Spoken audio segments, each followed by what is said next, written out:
Ya, saudara, itu tadi kita saksikan nyanyikan lagu Indonesia Raya dan juga prosesi mengeningkan cipta dalam puncak HUT ke-17 Partai Gerindra.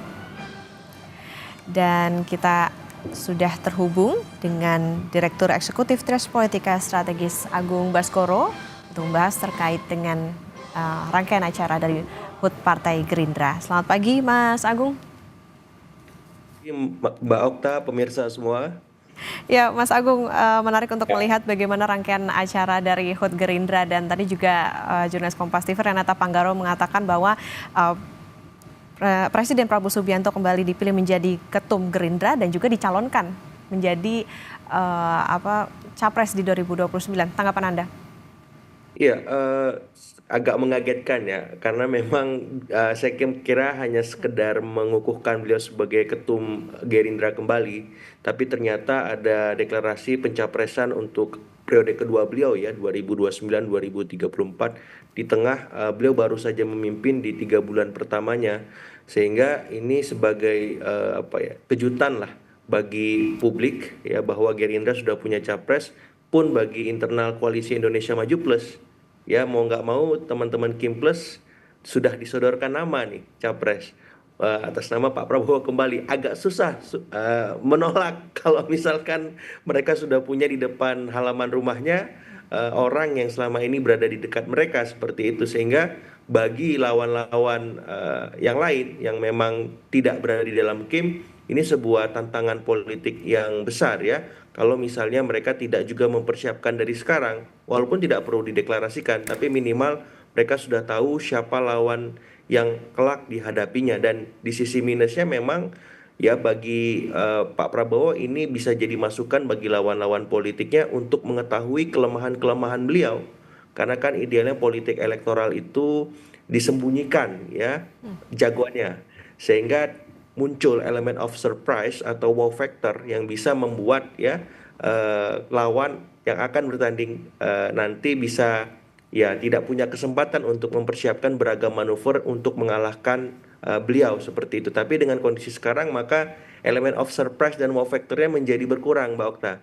Nah, itu sebuah kekurangannya juga. Tapi dengan demikian memang dari sekarang otomatis Pak Prabowo mesti mengkondisikan ya kabinetnya, dirinya maupun lingkungan ekosistem politiknya untuk benar-benar bekerja dengan habis-habisan profesional, membuktikan bahwa beliau memang pantas untuk dipilih lagi di periode keduanya seperti itu.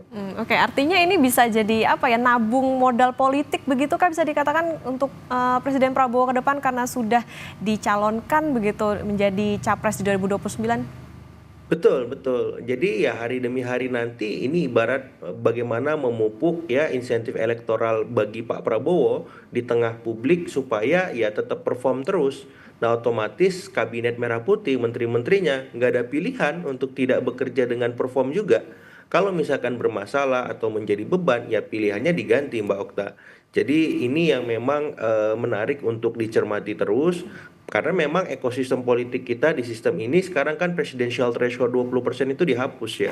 Jadi tidak ada pilihan lain. Beliau harus mempersiapkan dari sekarang bersama juga dengan calon-calon yang mengintip siapa nih ya memang besok menjadi lawan sepadannya. Ya akhirnya kalau misalkan kondisinya seperti sekarang ya, apalagi beliau diapit oleh Pak Jokowi dengan Mas Gibran, dan koalisi besarnya seperti itu tersisa di seberang PDIP, dan mungkin calon lawan yang kemarin tersisa ya Anies Baswedan seperti itu. Jadi sementara atau sampai hari ini yang potensial menjadi lawan beliau ya PDIP atau kelompok Mas Anies seperti itu. Jadi ini sebagai kabar terbaru lah. Walaupun memang ya kita kaget juga, ini masih memulai pemerintahan 3 bulan sudah bicara soal pilpres, capres dan seterusnya seperti itu.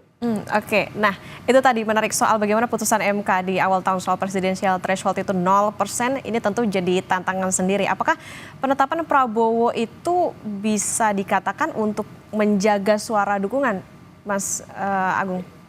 Ya, otomatis ya Mbak, karena memang dalam konteks sistem presidensial multipartai ekstrim ini ya, presiden yang sedang menjabat saat sekarang diuntungkan, apalagi ada landasan historiknya. Kita tahu ya Pak SBY juga dengan mudah terpilih di periode keduanya, bahkan melampaui ya elektabilitas beliau.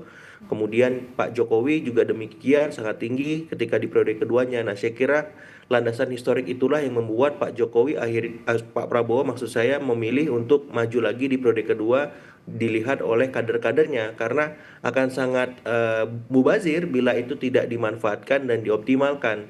Cuman memang waktunya atau durasinya terlalu cepat untuk dideklarasikan ya. 3 bulan pemerintahan berjalan dan ini juga baru pertama saya lihat peristiwanya seperti itu. Jadi ya it's okay, ada landasan historiknya, landasan sosiologisnya ada approval rating yang sangat tinggi dari publik kepada pemerintahan Pak Prabowo di 3 bulan pertamanya dari beragam lembaga survei. Nah yang ketiga landasannya adalah landasan politisnya karena hari ini beliau didukung koalisi hegemonik ya 80% lebih lewat koalisi Indonesia Maju Plus dan itu sedikit banyak memberi kepercayaan diri yang tinggi kepada beliau beserta Gerindra bahwa kenapa nggak sekarang momentumnya kita afirmatif, kita kondisikan supaya seluruh elit politik, seluruh publik juga akan mahfum karena apa? Karena mereka juga butuh stabilitas politik. Kemudian juga mereka butuh keberlanjutan dan di saat yang sama ya Gerindra juga butuh sosok supaya apa? Partainya terus membesar, ya kader-kadernya semakin solid dan di luar itu semua ya mereka berharap bahwa akan banyak sumber daya ataupun insentif lainnya yang bisa mereka terima seperti itu. Didukung mayoritas parpol atau yang tergabung dalam Kimples saat ini, Mas Agung. Gimana menjaga kesolidan dari Kimples itu sendiri? Ada wacana juga koalisi permanen setelah Ya. pertemuan Prabowo kemarin dengan parpol Kimples. Tanggapan Anda? Iya, koalisi di kita memang menarik ya. Tapi kalau dipermanenkan saya kira agak susah karena begitu dinamis dan luasnya beragam kepentingan tersebut termasuk aspirasi yang berkembang baik di tingkat elit maupun publik. Jadi ini akan diuji Mbak Okta dengan perilaku-perilaku elit di internal Kimples ya. Apakah memang sudah sesuai dengan harapan Pak Prabowo atau tidak dan itu bisa tergambar nanti dari lakon para menterinya di kabinet karena itu diisi oleh ketum-ketum partai Kimples seperti itu sebagian besar. Apakah memang sudah sesuai dengan landasan etis dan landasan yuridis? Ya kalau mereka bermasalah dalam konteks etis dan yuridis ya kayaknya agak susah dipertahankan. Itu satu. Yang kedua lewat kebijakan-kebijakan publik yang sudah ditetapkan, apakah para menteri ini paham fasih ya untuk memastikan tidak ada pro kontra atau kegaduhan yang timbul sebagaimana ya peristiwa-peristiwa sebelumnya, ya PPN 12%, kemudian soal LPG 3 kilogram, kini bicara efisiensi. Apakah mereka siap dengan wacana-wacana populis Pak Prabowo yang itu sedikit banyak akan membuat mereka gagap, yang itu memang mau nggak mau adaptasi harus cepat seperti itu. Kalau enggak, ya ditinggal. Nah, jadi ujian bagi koalisi Indonesia Maju Plus ke depan itu sebenarnya dari internal mereka sendiri. Apakah perilaku mereka bisa dijaga? Apakah mereka siap dengan beragam kebijakan Pak Prabowo? Dan yang ketiga, apakah mereka siap dengan gaya kepemimpinan Pak Prabowo, Mbak Okta? Ya kalau memang mereka siap, ya ini lanjut. Tapi kalau nggak bisa bubar di tengah jalan atau layu sebelum berkembang, seperti itu. Oke, Mas Agung, kalau dilihat saat ini parpol-parpol yang tergabung atau tokoh-tokoh yang ada di kabinet begitu sudah siap belum Ya. mengikuti cara kerja dari Presiden Prabowo? Kalau tadi dikatakan kalau kita kembali lagi soal ini kayaknya lagi jadi apa ya masa pemerintahan yang nabung modal elektoral juga nih buat Prabowo ke depan karena dicalonkan Ya. menjadi capres. Ya 3 bulan pertama kemarin memang kita lihat ya pola koordinasi, komunikasi dan sinkronisasinya masih agak gagap ya Mbak. Jadi ini memang memberikan arahan di tengah publik bahwa masih muncul kegaduhan ya hiruk pikuk ya yang luar biasa dan ini ke depan perlu diredam dan dikondisikan supaya tidak terulang kembali seperti itu. Jadi saya melihat 3 bulan pertamanya ini Kabinet Merah Putih masih masuk pada fase adaptasi ya dan harapannya ya tidak perlu berlama-lama lagi 3 bulan berikutnya karena kalau misalkan terus demikian ini juga bisa mengganggu ya reputasi, citra, approval rating bahkan elektabilitas Pak Prabowo kalau beliau tidak bisa mengkondisikan ya kabinetnya menjadi semacam super team Mbak Okta ya. Jadi saya melihat Pak Prabowo ini masih one man show 3 bulan pertama kemarin. Ada masalah beliau yang maju, ada masalah beliau yang selesaikan. Tapi 3 bulan berikutnya nggak boleh kayak gitu lagi. Ya beliau harus memastikan kabinetnya, birokrasi di dalamnya itu perform sebagaimana beliau perform.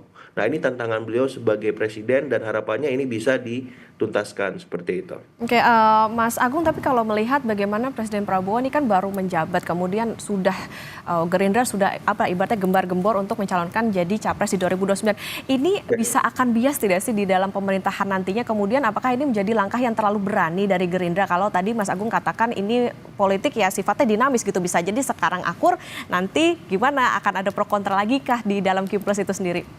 Ya, Gerindra ini memang punya kebiasaan ya di periode sebelumnya juga mendeklarasikan Pak Prabowo lebih awal sebagai capres ya.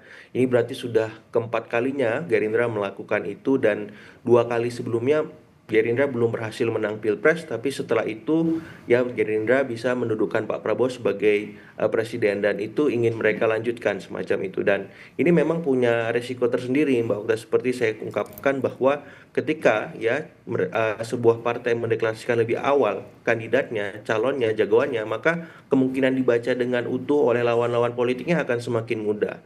Itu yang pertama. Yang kedua, memang tidak bisa dimungkiri para menteri di kabinet merah putih nanti akan digenjot habis-habisan, harus perform seterusnya. Padahal kita tahu ritme kinerja manusia itu kan up and down ya. Gak bisa terus-terusan bagus, nggak bisa juga terus-terusan jelek. Jadi ini turun naik lah. Itu bagaimana manajemen kabinet merah putih supaya bisa menjaga performa mereka agar stabil. Nah ini tantangan tersendiri dan ya agak memang luar biasa nanti standar kerjanya kalau saya lihat karena pilihannya kan kebijakan-kebijakan populis seperti itu. Jadi Pak Prabowo justru akan menghadapi tantangan dari internal sekaligus dengan eksternal. Bagaimana mensinkronkan ya stabilitas kerja yang bisa optimal dengan tuntutan dan harapan publik yang cukup tinggi dari pemerintahan Pak Prabowo seperti itu dan itu akan kita lihat ke depan bagaimana sinkronisasinya ya pola-pola titik temunya supaya supaya minimalnya ya beliau bisa menyeimbangkan aspirasi di tingkat elit dengan aspirasi di tingkat grassroots seperti itu. Oke, ini jadi dua sisi mata uang. Di satu sisi bisa jadi kalau pemerintahannya baik ya berarti nama Presiden Prabowo juga akan baik untuk menjadi capres. Tapi di satu sini bisa jadi peluru gitu untuk lawan politik nantinya karena memang sudah diumumkan menjadi capres di 2029.